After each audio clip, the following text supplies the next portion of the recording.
उत्तर प्रदेश के देवरिया में भारतीय जनता पार्टी ने अपना परचम फहराते हुए जिले की सभी 7 विधानसभा सीटों पर ऐतिहासिक जीत दर्ज की है। पथरदेवा विधानसभा सीट से कृषि मंत्री सूर्य प्रताप शाही ने अपने निकटतम प्रतिद्वंदी व समाजवादी पार्टी से पूर्व मंत्री ब्रह्मा शंकर त्रिपाठी को 28,681 मतों से पटकनी दी। देवरिया विधानसभा सीट से भाजपा प्रत्याशी व मुख्यमंत्री के सूचना सलाहकार शलभ मणि त्रिपाठी ने समाजवादी पार्टी के अजय प्रताप सिंह उर्फ पिंटू को 66,046 मतों से परास्त किया है। वहीं रुद्रपुर विधानसभा सीट से उत्तर प्रदेश सरकार के राज्य मंत्री जयप्रकाश निषाद ने अपने निकटतम प्रतिद्वंदी समाजवादी पार्टी के पूर्व मंत्री राम भुआल निषाद को 41,936 मतों से परास्त किया। भाटपार रानी विधानसभा सीट से समाजवादी पार्टी से लगातार दूसरी बार विधायक रहे व पूर्व मंत्री कामेश्वर के पुत्र आशुतोष उपाध्याय का किला ध्वस्त करते हुए सभा कुंवर ने भाटपार रानी सीट से ऐतिहासिक जीत दर्ज करते हुए पहली बार कमल खिलाया। बरहत सीट पर भाजपा प्रत्याशी व भाजपा के कदावर नेता व पूर्व मंत्री रहे दुर्गा प्रसाद मिश्रा की पूर्व दीपक मिश्रा उर्फ शाका ने बसपा सरकार में अति चर्चित विधायक रहे राम प्रसाद जायसवाल के पुत्र मुरली मनोहर जायसवाल को कड़ी शिकस्त दी। सलेमपुर विधानसभा सीट पर लगातार दूसरी बार कमल खिला है व विजय लक्ष्मी गौतम ने 10,283 मतों से जीत दर्ज की है। रामपुर कारखाना सीट से भाजपा प्रत्याशी सुरेंद्र चौरसिया ने अपने निकटतम प्रतिद्वंदी गजला लारी को 10,283 मतों से हराया। टुडे इंडिया लाइव न्यूज़ के लिए सोनू यादव की खास रिपोर्ट। आपने सलेमपुर विधानसभा से जीत दर्ज की है, क्या कहना चाहेंगे? सलेमपुर के सभी जनता का, सलेमपुर के सभी हमारे भारतीय जनता पार्टी के कार्यकर्ताओं का और सभी धर्म वर्ग के लोगों का, माताओं बहनों का, किसानों का, नौजवानों का बहुत बहुत धन्यवाद, उनका आभार प्रकट करती हूँ। उन्होंने मुझे आशीर्वाद इतने प्रचंड बहुमत से दिया है, तो निश्चित ही उनके गांव-गांव बूथ तक जाकर छोटे से छोटे और बड़े से बड़े सभी कार्य को मैं करने का वादा की थी और जीत का श्रेय किसको देंगे? जनता को और हमारे कार्यकर्ताओं को। सलेमपुर विधानसभा से अनेक समस्याएं हैं, प्रमुखता में किन समस्याओं को आप लेती हैं और उनके लिए क्या करेंगे?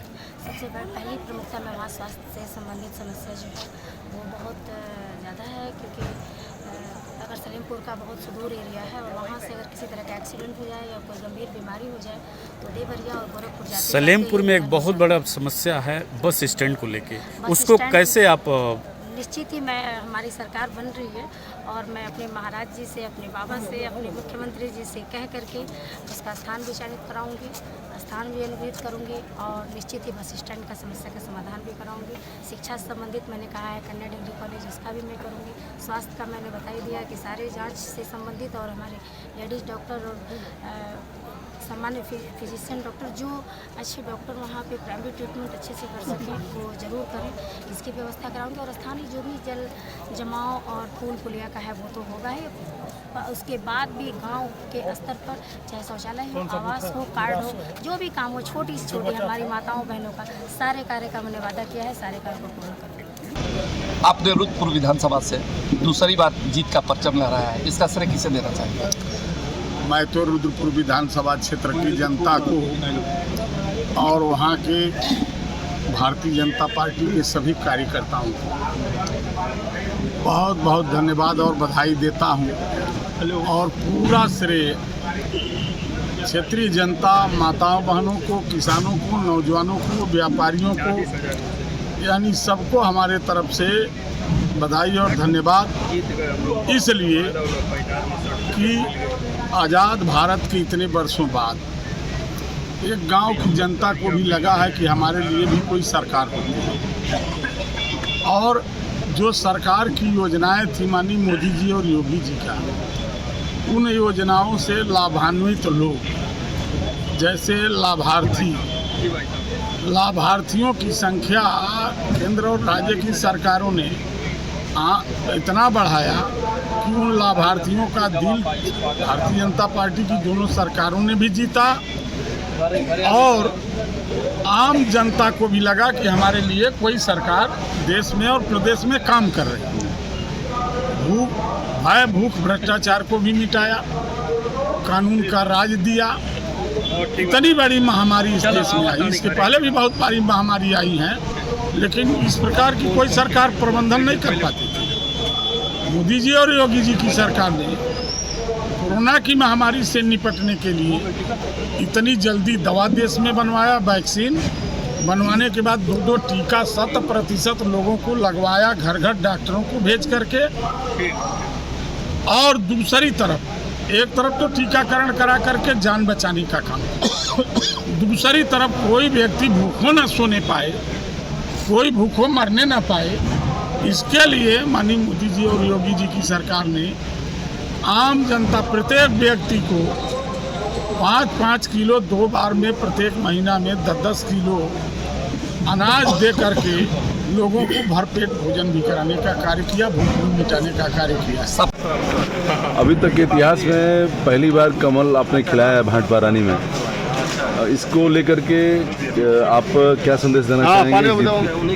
देखिए, ऐसा है कि सबसे पहले तो मैं पार्टी के शीर्ष नेतृत्व को धन्यवाद देना चाहूँगा कि मेरे जैसे साधारण कार्यकर्ता के ऊपर भारतीय जनता पार्टी के नेतृत्व विश्वास करते। दूसरा यह है कि भारतीय जनता पार्टी के जितने पदाधिकारी थे, जितने देवतुल्य कार्यकर्ता थे, सबने प्राणपण से इस चुनाव अभियान को सफल बनाने में अपना संपूर्ण झोंक दिया था। इसलिए सभी कार्यकर्ताओं को, सभी साथियों को, शुभचिंतकों के साथ वहाँ की सम्मानित जनता के प्रति मैं अपना आभार व्यक्त करता हूँ और उनके प्रति कृतज्ञता प्रकट करके उन्हें विश्वास दिलाता हूँ कि आने वाले दिनों में मैं उनके सेवा के लिए सदैव तत्पर रहूँगा। वहाँ पुराना किला जो था सपा का, जो विधायक रहे बबलू उपाध्याय, आशुतोष उपाध्याय, और वहीं आपने पहली बार कमल खिलाया, तो क्या कारण है कि जो है उनको आप ध्वस्त करके आप जो अपनी वहाँ पे कमल खिलाया? देखिए, इसका सबसे प्रमुख कारण था कि देश के यशस्वी प्रधानमंत्री आदरणीय नरेंद्र मोदी जी और उत्तर प्रदेश के लोकप्रिय मुख्यमंत्री आदरणीय योगी जी जो जन कल्याणकारी कार्य किए थे, उससे आम जन में जो है भारतीय जनता पार्टी के प्रति जो है विश्वास था और उन लोगों को भी विश्वास था कि यदि भारतीय जनता पार्टी की पुनः सरकार नहीं बनेगी तो जो योजनाएं चल रही हैं सब बंद हो जाएंगी। इसलिए पूरा संपूर्ण समाज, जात मजहब, छोटा ऊंचा नीच का भेदभाव उड़ा कर संपूर्ण समाज जो है लग गया था भारतीय जनता पार्टी के कमल को खिलाने। क्या प्राथमिकता होंगी आपकी? हमारी प्राथमिकता विकास होगी और दूसरी प्राथमिकता होगी कि वहाँ भाईचारा हम पैदा करेंगे।